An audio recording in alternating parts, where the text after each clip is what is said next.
aliens are in the news because a whistleblower who used to work on what amounts to the government's UFO task force, David Grush, has come out with a bombshell claim in a piece from The Debrief that not only has the U.S. government recovered materials of non-human origin, they've actually been finding partially intact and fully intact vehicles for years.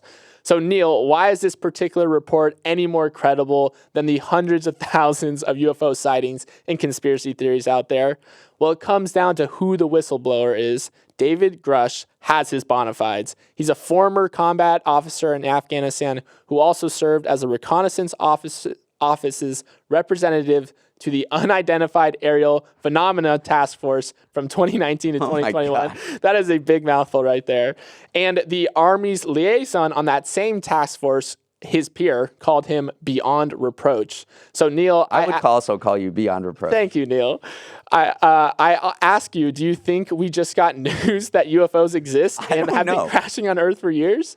Think about the implications of this. It means there's a huge UFO conspiracy in the government that implies we've been visited by many aliens for the past few decades, and that the government has been trying to cover up this evidence. I know. Because what this guy is saying is that, like, why he's blowing the whistle, quote unquote, is because he says these covert programs that have found these aliens and UFOs have withheld this information from him. They've cut him out of the equation, and also from Congress. So it means there's these, like, few organizations working in Nevada or wherever in these very highly classified bases that have found aliens and have not told anyone about it for decades. Yeah, That's literally what is happening. I know. So he literally called this out and said that these crashed UAPs, which, by the way, is just the government-y term for UFOs, or these unidentified aerial phenomenon. He's saying there's a secret Cold War brewing with multiple nations trying to exploit and reverse engineer the technology to garner, and I quote, asymmetric national defense advantages.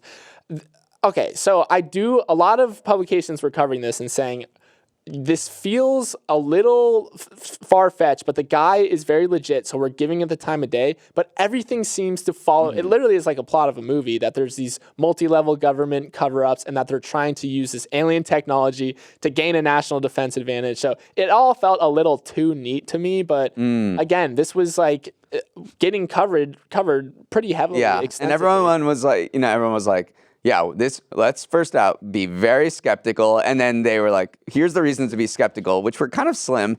And then they were like, here's the reasons that maybe this guy is credible, which, was a little beefier. But I also, before we move on, I want to mention this new study from University of Florida.